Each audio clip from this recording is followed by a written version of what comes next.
The ceasefire was supposed to be the beginning of the end. The bombs stopped. The diplomats flew to Islamabad. The world assumed both sides were winding down. But satellite images tell a different story. At missile bases near Khomeini and south of Tabriz, front-end loaders are scooping rubble from the entrances to underground tunnels and loading it into lines of waiting dump trucks. Iran is digging out its missile cities, the massive underground complexes where it stores and manufactures ballistic missiles. U.S. intelligence estimates that roughly half of Iran's missile launchers survived 6 weeks of bombing. Many of them are buried under debris because the U.S. and Israel targeted tunnel entrances rather than the tunnels themselves. The missiles are intact. They just can't get out. Iran is fixing that, and it's doing it in plain sight during a ceasefire the U.S. agreed to.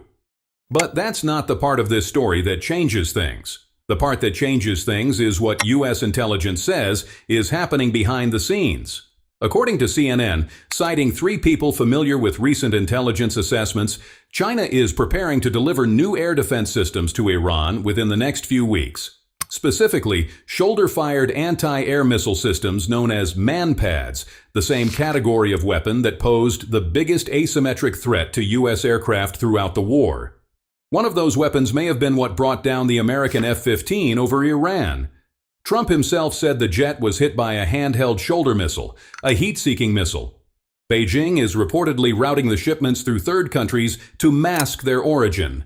China's embassy in Washington denied it. They said China has never provided weapons to any party in the conflict and called the report untrue, but the denial doesn't match the pattern. Chinese companies have been selling sanctioned dual-use technology to Iran throughout the war, and, in some cases, well before it started. Semiconductor Manufacturing International Corporation provided chip-making tools to Iran's military. Chinese firms linked to the People's Liberation Army, including Mizar Vision and Jinggan Technology, marketed geospatial intelligence on U.S. forces in the region to Iranian buyers. Multiple sanctioned Iranian ships carrying sodium perchlorate, a key ingredient in solid propellant rocket fuel, have traveled from China to Iran since the fighting started. In January 2026, before the war even began, China started implementing a strategy to replace Western technologies in Iran with secure Chinese systems designed to be harder to penetrate, effectively building Iran's digital infrastructure on a Chinese foundation. And China's cross-border payment system, CIPS, recorded its highest ever daily transaction volumes during March as yuan. Denominated oil payments flowed through the Strait of Hormuz. None of this is weapons delivery in the traditional sense. All of it keeps Iran's military and economic apparatus functional. The pattern is consistent. China publicly plays the mediator while privately keeping Iran's war machine supplied with everything it needs except the weapons themselves. If MANPADs cross that line, it changes the nature of China's involvement fundamentally.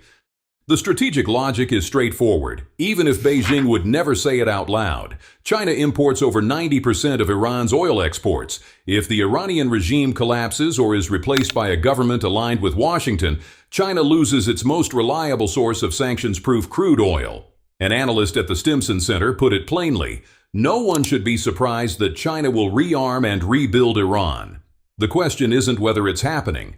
The question is how far Beijing is willing to go while Trump is planning a state visit to China next month. The Stimson analyst added that given the upcoming visit, China most likely will not take immediate moves because there is no need to spoil the good momentum they have been building with the president. That calculation reveals the real game being played. China brokered the ceasefire. The New York Times reported that China made the key intervention that convinced Iran to accept Pakistan's proposal. Trump credited China publicly. Pakistan's prime minister thanked China for its invaluable support. Beijing earned diplomatic credit as a peacemaker, and now, during the peace it helped create, U.S. intelligence says China is shipping weapons to the country it helped convince to stop fighting. The ceasefire isn't just a pause in the war, it's a window for Iran to rebuild what was destroyed, with Chinese help, before the fighting potentially resumes. The missile cities are the clearest example of how this works. Iran built a network of underground missile bases inside mountains across the country, tunnels stretching hundreds of meters lined with ballistic missiles and mobile launchers. Iranian state media has released footage of these facilities, showing long corridors packed with weaponry. Rather than relying on a small number of massive complexes, Iran invested in multiple facilities of varying size and function spread across the country.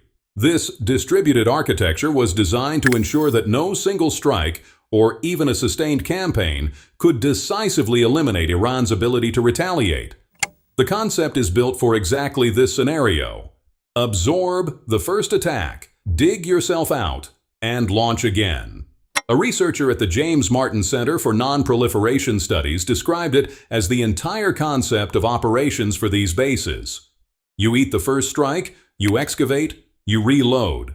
The US and Israel understood this. During the war, they stationed slow surveillance aircraft above known missile bases, waiting for signs of activity. Strikes were carried out only when launchers attempted to emerge from tunnel entrances. The strategy wasn't to destroy the missiles deep inside the mountains, which would have required sustained and extraordinarily costly bombardment against hardened targets buried under hundreds of meters of rock. It was to seal the entrances with rubble, trapping the launchers underground. A Wall Street Journal investigation described waves of heavy bombers dropping munitions specifically on tunnel openings. The missiles survived. The exits didn't. Israeli sources estimate these underground factories can produce hundreds of ballistic missiles per month. If Iran successfully clears the rubble from enough tunnel entrances, it could reconstitute a significant portion of its launch capability before the ceasefire expires. Every day the ceasefire holds is a day Iran gets closer to being able to fight again at full capacity. If you're finding this analysis useful and you want to keep seeing breakdowns that go beyond the headlines, consider subscribing. Anyway, let's continue. The air defense question is potentially more significant than the missiles. During the war, Iran's air defenses were largely neutralized within the first few days. The US and Israel destroyed Iran's S-200 batteries, degraded its Russian-supplied S-300 systems, and overwhelmed its indigenous Bavar 373 network. That's what allowed US and Israeli aircraft to operate over Iranian territory with relative freedom for weeks, circling above missile bases, striking launchers as they emerged, and conducting the rescue mission deep inside Iran when the F-15 was shot down. Without functioning air defenses, Iran couldn't protect its own airspace. Every aircraft overhead was an uncontested threat. If China provides MANPADs in significant quantities, it changes the calculus for the next round of fighting. MANPADs are small, portable, and nearly impossible to detect before they're fired. A single operator can hide in terrain near an airbase, a highway, or a flight path, and threaten any aircraft flying below 15,000 feet. They won't stop a B-2 bomber at high altitude, but they will make low-altitude operations, helicopter missions, close air support, and rescue operations dramatically more dangerous. The F-15 shootdown demonstrated that Iran already has some capability in this area. Chinese MANPADs distributed to IRGC units across the country would multiply that threat by orders of magnitude. Beyond MANPADs, some analysts have speculated that China could eventually provide more advanced systems like the HQ-9B, a long-range surface-to-air missile system that would give Iran capabilities it has never possessed. That would represent a generational upgrade from the Soviet era and Russian systems that Iran fielded before the war.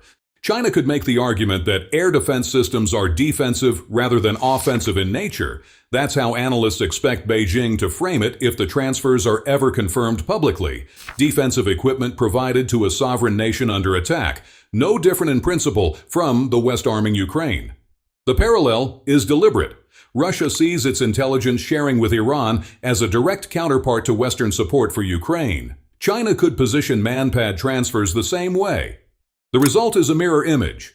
The West arms one side's defenders, and China and Russia arm the others. The rules-based order that was supposed to prevent great powers from directly arming opposing sides of the same conflict is being rewritten in real time.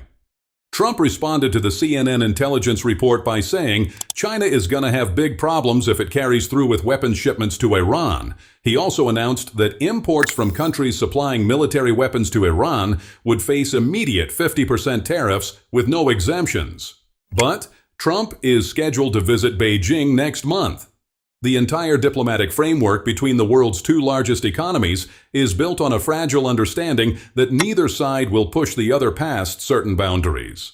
Chinese weapons flowing to Iran while Trump is preparing for a summit with Xi would blow past those boundaries. The question is whether Trump follows through on the threat or whether the visit to Beijing takes priority.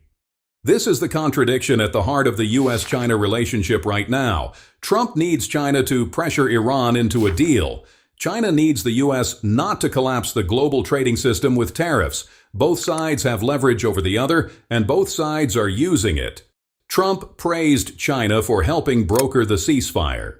Days later, U.S. intelligence leaked that China is arming Iran during that same ceasefire. Whether the leak was designed to pressure Beijing before the summit or to genuinely warn the public is an open question. But the effect is the same. It puts China's dual role as peacemaker and arms supplier into the open. History suggests the summit wins and the weapons transfers get quietly managed through diplomatic channels rather than public confrontation. But quietly managed doesn't mean stopped. The broader picture is what makes this story matter beyond the Iran war itself. China is simultaneously brokering peace and arming one side. It's positioning itself as the guarantor of any future deal while shipping weapons that make the next round of fighting more dangerous for the other party. It's building yuan-denominated trade infrastructure through the Strait of Hormuz while calling for freedom of navigation. It's publicly neutral and privately essential to Iran's ability to continue functioning as a military power. One Newsweek analysis described China as the silent winner of the ceasefire. That undersells it. China isn't winning silently. It's winning structurally, putting itself at the center of every system that will matter after the war ends. The currency, the mediation, the reconstruction, and now the military supply chain. Iran's war damage is estimated at $270 billion. The country's petrochemical export capacity has been gutted. Israel destroyed 85% of it in a single strike on South Pars. Railways have been hit, bridges destroyed, universities bombed. A synagogue in central Tehran was leveled. Over 3,000 people have been killed. More than 1 million Lebanese have been displaced by Israeli strikes on Hezbollah. Someone will have to rebuild all of this when the fighting stops. China signed a 25-year strategic partnership with Iran that includes up to $400 billion in potential investments in oil, gas, and infrastructure. China is already Iran's largest trading partner by a wide margin. It is in prime position to introduce not just physical infrastructure, but its latest technology into Iranian cities, from telecommunications networks built on Chinese systems to surveillance architecture modeled on what Beijing has deployed domestically. The war didn't weaken China's relationship with Iran. It deepened it in ways that will define the region for a generation. Every weapon delivered, every yuan transaction processed, every diplomatic intervention made during the conflict is a deposit in a relationship that will pay dividends for decades. When the reconstruction contracts are signed, Beijing will be first in line. The ceasefire window is closing. The Islamabad talks failed. The U.S. has imposed a blockade. Iran is digging out its missiles. China is reportedly shipping air defenses. And both sides are claiming they won a war that hasn't ended. The Council on Foreign Relations noted that the onus to resume fighting likely falls on Trump, with Israel and Gulf states urging him to finish the job, while the Pentagon has presented him with a range of military options, including full-scale bombing. But every day the ceasefire continues is a day Iran gets stronger, with Chinese help, and a day the U.S. blockade gets harder to sustain politically. Somewhere between the diplomats talking about peace and the satellites showing excavation equipment at missile bases, the next phase of this conflict is already taking shape. The ceasefire didn't freeze the war, it just moved it underground.